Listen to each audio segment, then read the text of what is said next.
je bila srpska. 4. i 5. vek čitava Evropa je bila srpska. Cijela Evropa tad je govorila srpski. To je... Amerikanci su vršili istraživanja o poreklu u kralja Artura i našli da je on bio komandant srpske konjice u Britaniji. Govoriš u svojim knjigama da je Isus propovedao na srpskom.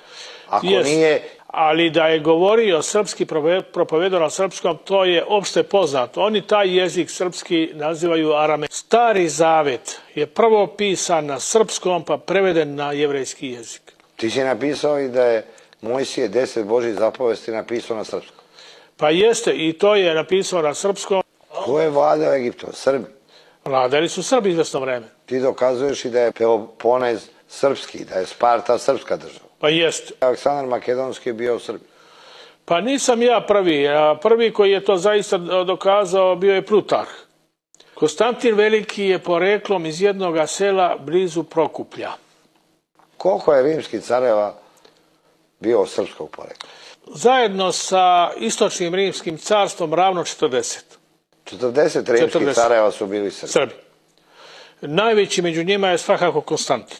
Je Konstantin najveći Srbin u istoriji? Pa sad slušajte, tu je Aleksandar Veliki. Sad teško ko je veći Srbin. Teško je sad to. Da li Aleksandar Veliki ili car Konstantin? Čekaj, Vavilon je prva srpska prestonica. Prva poznata. Ja mislim da je Niš prva. Znači Niš je pre Vavilona. Pre Vavilona. Znači iz Niša su Srbi krenuli da osvoje ceo svet. Jest. Srbi su tvorci evropske kulture i civilizacije. Srbi su tvorci pismenosti Evrope i sveta. I tek raspadom Srpskog carstva nastala Evropa. Da, nastala je Evropa. Hitler je proglasio Nemce Arijevcima. Oni su Arijevci u tom procentu koliko su Srbi. Arijevci su zapravo Srbi. Srbi.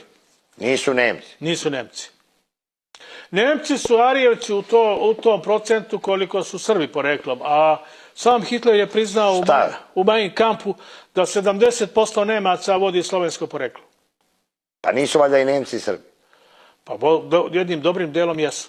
Znači Ivan Grozni nije krio da je Srbin? Nije. Napisao si na desetine knjiga koje iz korena menjaju srpsku istoriju.